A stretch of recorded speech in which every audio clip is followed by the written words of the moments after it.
All right, it's a nice rainy day to get some work done on the boat. Very humid outside, so luckily I have this blower motor fan out of an HVAC unit that my buddy Austin grabbed me. Really moves a good bit of air, squirrel cage style. So, regardless, I need to get some pieces cut because I need to get this plasma cutter back to Pat. So on the agenda is getting the little foot panel down there, getting these little, I guess you'd call them sail panels, kind of installed right here. And then get those done on both sides. And then I'd like to get a little tab cut out for my electrical panel that's gonna go right here. But yeah, it's just gotta get all that stuff cut out, and then if I get everything in its place, I might have time to weld it and mess with the fuel pump because the sending unit isn't sending the fuel level. So I don't know if I have 1 gallon or 29 gallons. So, all right, we'll get started on this right now.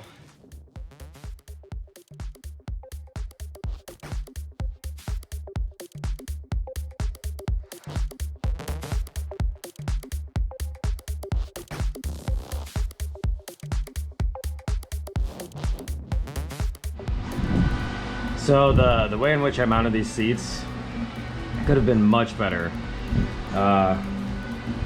Basically, I don't have enough space to get an impact in there, so I have to resort to using like a ratchet and a wrench, which is just very time consuming because it's a nylock nut at the end, so you can't just get it free and then spin it off. It's stuck on there.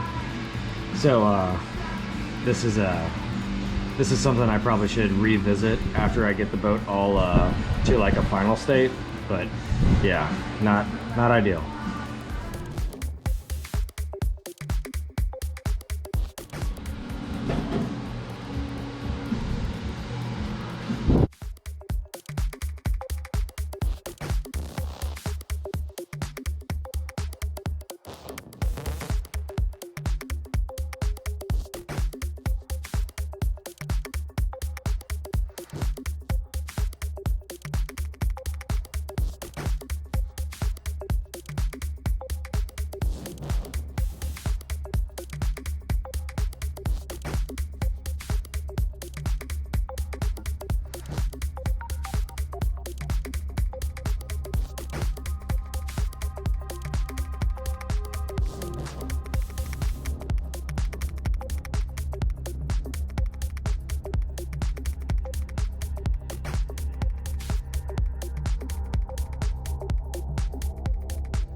Okay, because of the way in which this sits at the bottom of the boat, the whole shebang is angled at like a 15-degree angle, and it just kind of feels a little weird. That's because there's no reliefs here to bend up to contour the V of the hole. So I'm gonna attempt to bend 4 inches in here, 5 inches down, up, so that this centerpiece lays down flatter. So we'll see how that works.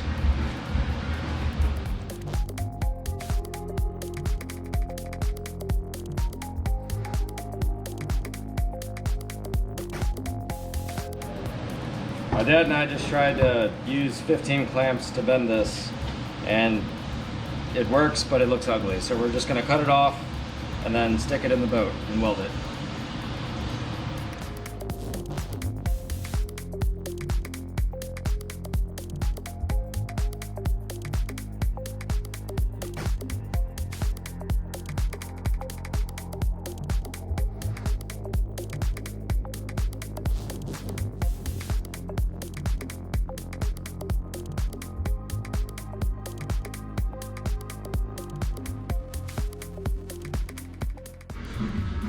All right, so the bottom plate here is going to be angled going forward, and then I'm going to fill those triangles in, and basically that'll give you a little bit of a way to push back on it.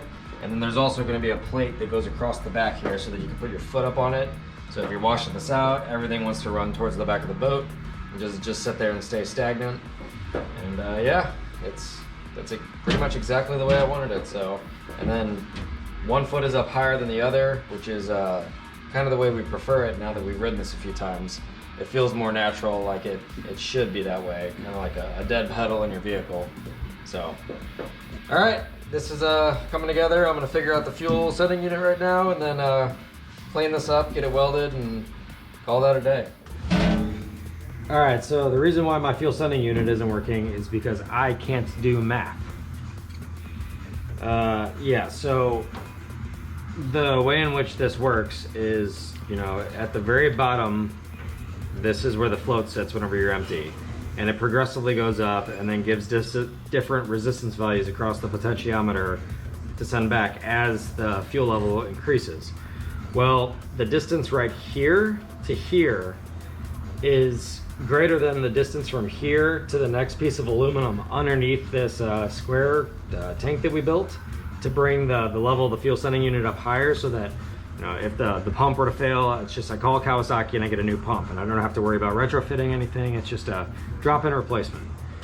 Well, my math clearly didn't work, because as this goes up, it gets stuck on that piece of aluminum. So I'm gonna have to take this little float and move it to right here, because all I need is about 5.5 inches. So, and this is a little over 7. So get that fixed right now, and I should have a working fuel sending unit. All right, so I don't know if you can see this, but this right here, this piece was straight, and off the end of it came a little tab like so, and that's how it was. So what I did was I cut this off of that and then bent this so that the total turn is closer, and now this will actually work with being at the bottom of the tank. And at the full measurement, it is actually right at my super precise calculations of this. So that's how deep this is. That's where my finger's at here. So at the full level would be right there, and that's exactly where the float rests up to. So, and then anything above that is just considered full. Kind of like when you drive your car, after you fill it up, it feels like it takes forever to get off the full mark. That's because there's always a little bit of excess above the full level float. So, all right, that should be fixed, hopefully.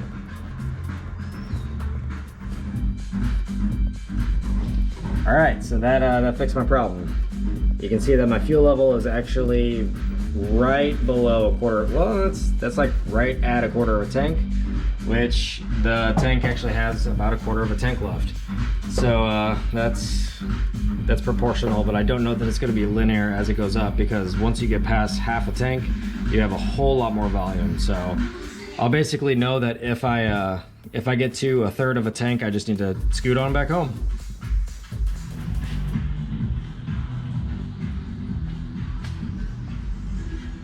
All right, so I'm gonna go ahead and get these this section cut out, because right now I'm just trying to get all the things that I need Pat's plasma cutter for knocked out, so I don't have to go back and borrow it.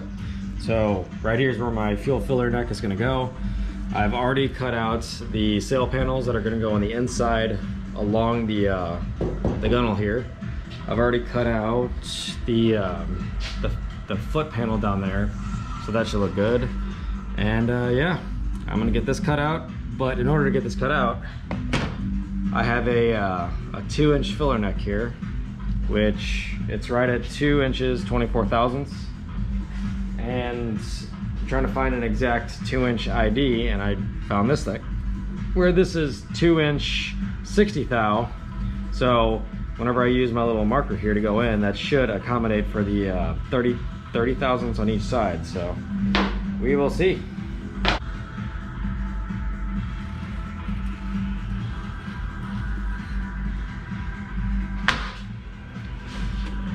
And something like that. So make sure that's actually properly sized.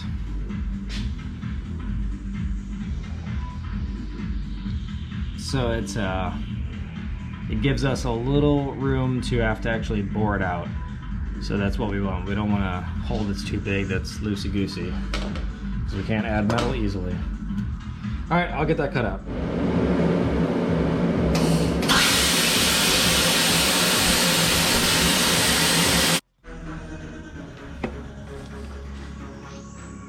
Okay, so clearly I just did this with my eyes closed, but I'm gonna clean that sorry excuse of a circle up.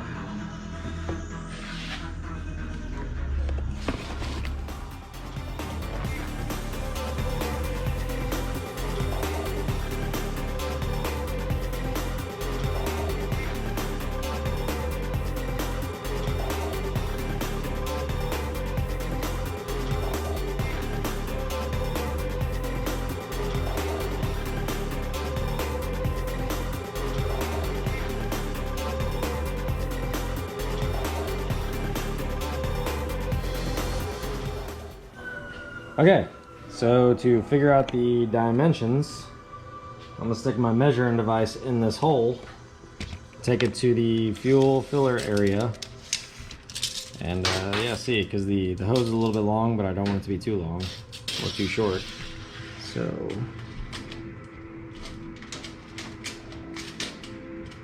looks like 22 inches is about where we need to go. So I'll make it 21.5 to account for the around 3/4 of an inch, so that I might still have to trim it a 1/4 inch, but we'll see.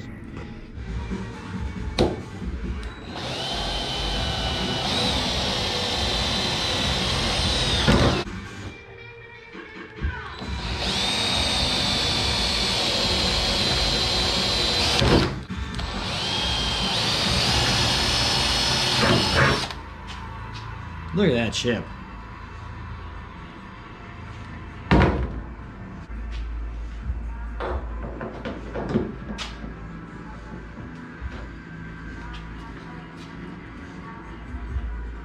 Like a glove. Like a glove.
All right, so that's what the floor pan is gonna look like. I just gotta weld that up. I just finished installing the fuel hose, and it's got a tiny bit of a kink in it. Not too thrilled about that, but this turned out nice, and I gotta replace this plastic cap with one of those aluminum ones right here. So once I replace that, it should look pretty good. And got that sealed up with some marine epoxy. So everything's looking good here. I got the little sail panels cut out too. So I'll weld those in after I weld this floor pan. Should look pretty good. Alrighty, that ought to do for just getting the placement. Just got a couple tack welds on her. So that's just keeping the little triangles at the angle they need to be at. I'm gonna pull this out and then put some bracing underneath this so that whenever you step on it, it doesn't do this right here. Well, you can't see it, but it's doing the thing. All right, I'm gonna pull this out, weld a brace across it, and then put it back in, and then get the aluminum stringers ground down, and then weld this in.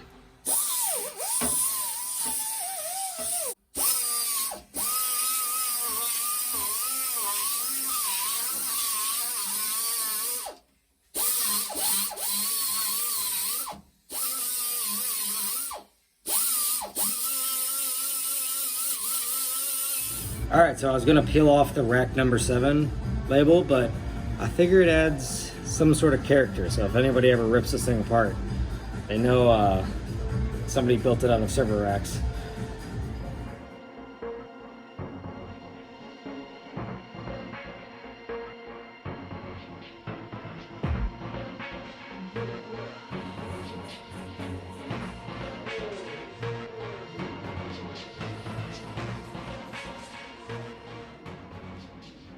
Okay, that is done. I am very tired of welding. I did awful there, but the rest of it looks real decent. Yeah, got that installed. That's real stout. Not gonna go anywhere. Got this installed. It looks real good. I just still need to figure out a proper vent because as I was I removed the little check valve that was stuck in there. So I'm like, oh, okay, it's gonna fill gas perfectly fine this time. Well, while I'm filling gas, more gas blows out the hole like an orca whale. Tuckney. Sorry. And the other thing that was done is the sail panels. Got those cut, but not gonna do that in this video. Oh, and the fuel setting unit, that is fixed. So now I actually know how much fuel I used. And last outing I used around 10 gallons over the course of an hour and 45 minutes at roughly 6,000 RPM pretty much the entire time. So you guys can say if that's good or bad. But with 10 gallons over almost 2 hours, that equates to 6 hours of letting her rip tater chip. So, oh, and the pump shaft upgrade. I ordered all the bearings for that. That should be in this week, so not gonna ride it until that's fixed. And yeah, that'll sum this video up. Right, babe? That's it.